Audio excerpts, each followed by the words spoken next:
In 1943, British generals quietly tried to stop one man, not because he was weak, but because they believed he might win the war the wrong way. They believed George Patton was so dangerous he could destroy the Allied alliance itself. Not with defeat, with victory. One British officer wrote in his classified report, "This man is brilliant, but he may cost us everything we're fighting to preserve." The subject wasn't German forces, it wasn't enemy strategy. It was about an American general who fought like the rules didn't apply to him. Because to Patton, they didn't.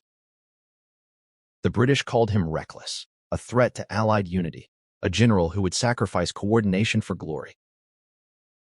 But was Patton really too dangerous?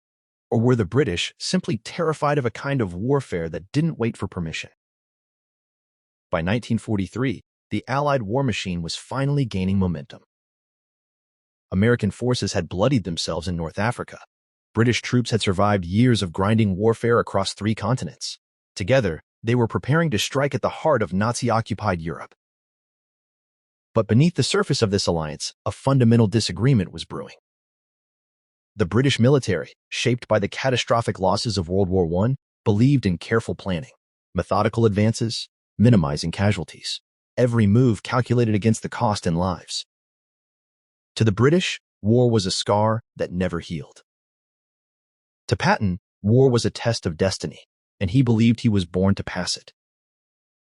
Patton believed in speed, aggression, overwhelming force applied at the enemy's weakest point. He believed hesitation killed more men than bold action ever would. To American commanders, Patton was a warrior, a man who understood that wars were won by taking risks, not avoiding them. To British generals, he was something else entirely, a liability, a man whose thirst for glory could shatter the careful coordination holding the Allied alliance together. This wasn't just about different tactics. It was about fundamentally different philosophies of war, shaped by different national experiences and different memories of what modern combat could do to an army. The British had lost nearly 1 million men in the trenches. They fought every battle with that ghost looking over their shoulder. The Americans were eager, confident, and, in British eyes, dangerously naive about what war really cost. And Patton embodied everything the British feared about American warfare. But it wasn't until Sicily that those fears would be proven right or wrong. Before Sicily, Patton had already earned his reputation. He was flamboyant. He wore ivory-handled pistols. He gave speeches where he told his men that Americans loved a winner and wouldn't tolerate a loser. He said war was about killing the enemy before they killed you, and he meant every word. British officers watched this performance with growing unease.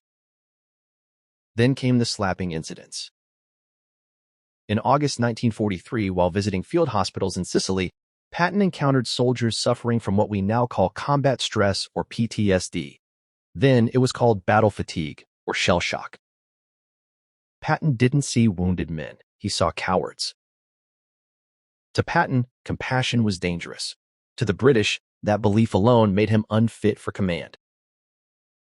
On 2 separate occasions, he physically struck soldiers, calling them yellow and ordering them back to the front lines immediately. When word reached British headquarters, their worst fears seemed confirmed. This wasn't just poor judgment. It was evidence of a man who didn't understand the psychological realities of modern warfare. A man who believed willpower alone could overcome the trauma of industrial-scale violence. Field Marshal Bernard Montgomery, Britain's most celebrated general, privately told his staff that Patton was a loose cannon who mistakes brutality for leadership. General Harold Alexander, the British officer commanding Allied ground forces in the Mediterranean, quietly began looking for ways to limit Patton's authority in future operations. The Americans were furious at British criticism. They saw Patton's actions as a lapse in judgment, yes, but not a disqualification from command. To them, Patton's aggressive instincts were exactly what the Allies needed. The British saw something more dangerous, a man whose personal code of honor valued attack over lives, a general who would sacrifice his own men to satisfy his need for glory. And Sicily would prove which side was right, in the most unexpected way. When Allied forces invaded Sicily in July 1943, The operation was supposed to showcase careful Allied coordination. Montgomery would lead the main British thrust up the eastern coast toward Messina. Patton's American 7th Army would protect Montgomery's western flank. It was a supporting role, a secondary mission. Patton hated it. To British planners, this was sound strategy. Montgomery would face the strongest German resistance. The Americans, still learning the realities of European warfare, would have a safer sector. To Patton, it was an insult. And so he did something that stunned the British High Command. He changed the plan, without permission. When Montgomery's advance stalled in the difficult terrain around Mount Etna, Patton saw his opportunity. He swung his entire army north along Sicily's western coast, moving at a speed British commanders thought impossible. His supply lines stretched dangerously thin. His flanks were exposed. He drove his men through heat and exhaustion, racing toward Messina. British staff officers watched in horror. This was exactly the kind of reckless improvisation they'd feared. If the Germans counterattacked, Patton's entire force could be cut off and destroyed. If the Germans had reacted faster, Patton's army wouldn't have been celebrated. It would have been annihilated. But the Germans didn't counterattack. They were too busy dealing with Montgomery's methodical pressure on the east. Patton reached Messina first. He stood in the city square, waiting for Montgomery with a smile that British officers would never forget or forgive. The operation succeeded. Sicily was liberated, but the cost of Patton's dash had been high, in men, in supplies, and in Allied trust. British generals believed Patton had gotten lucky, that his recklessness had worked this time, but would eventually lead to catastrophe.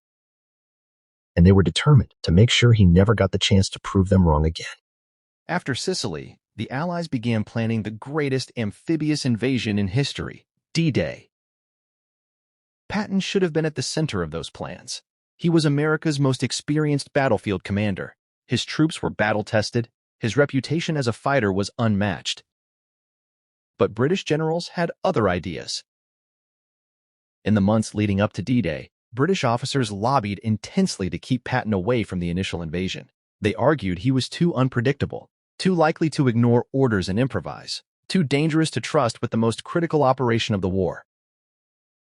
General Dwight Eisenhower, the American Supreme Commander, found himself caught between his British allies and his own instincts.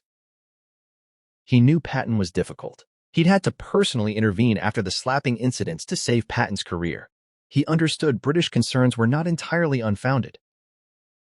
But he also knew something the British didn't seem to fully appreciate, that Patton's style of warfare, fast, aggressive, psychologically overwhelming, was exactly what would be needed once the Allies broke out of Normandy's hedgerows.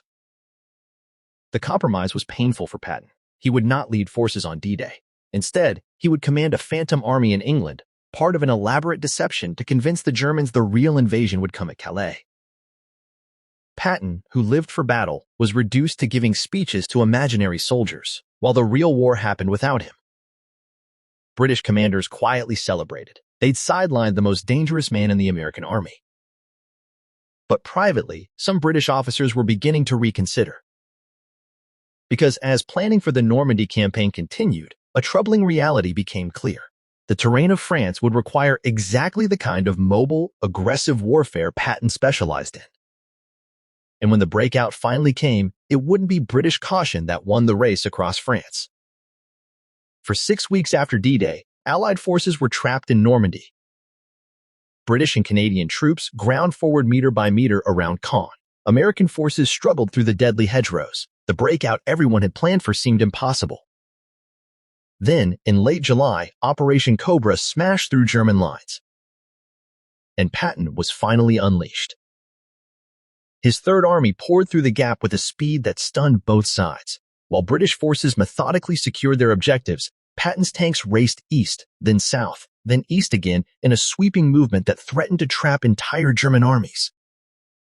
He moved so fast his supply lines couldn't keep up. His tanks ran on captured German fuel. His men ate captured German rations, and still he pushed forward. British generals watched with a mixture of awe and horror. This was exactly the kind of reckless advance they'd feared. Patton's flanks were exposed. His communications were stretched. If the Germans had been able to mount a coordinated counterattack, the Third Army could have been cut off. But the Germans couldn't, because Patton moved faster than their ability to react. In 3 weeks, Patton's forces advanced further than Allied planners had projected for 3 months. He reached the Seine River. He liberated Paris. He drove to the German border. And he did it with fewer casualties per mile gained than the methodical British advances had suffered. British commanders were forced to reconsider. Perhaps Patton wasn't reckless. Perhaps he understood something about modern mobile warfare they'd been too cautious to see. One British staff officer later admitted, Patton didn't ignore the rules of war. He understood them better than we did. Or perhaps he'd simply gotten lucky again, and his luck would eventually run out. That question would be answered in the winter of 1944, when Patton faced his greatest test. In December 1944, Germany launched its last great offensive in the West. The attack caught Allied forces by surprise. American units were surrounded at Bastogne. The entire Allied front seemed on the verge of collapse. Eisenhower called an emergency meeting of his commanders. The question was simple. Who could relieve Bastogne? The trapped American paratroopers had perhaps a week before they'd be forced to surrender.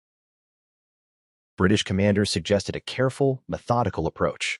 Pull back, consolidate, build overwhelming strength, then counterattack, but only when success was certain. Patton stood up. He said he could turn his entire Third Army 90 degrees north and attack toward Bastogne within 48 hours. The room went silent. What Patton was proposing was theoretically impossible. Turning an army of that size in winter across icy roads while maintaining combat readiness, no one had ever done it that quickly. British generals said it couldn't be done. Attempting it would throw Patton's entire force into chaos. Patton said he'd already issued the preliminary orders. 72 hours later, Patton's forces smashed into the German flank. Within a week, Bastogne was relieved. British commanders were forced to admit what they'd spent 2 years denying. Patton wasn't reckless. He was exactly what he claimed to be, a commander who understood that in modern warfare, speed and aggression could save more lives than caution ever would. But even then, they never fully trusted him, because Patton represented something British military culture couldn't fully accept.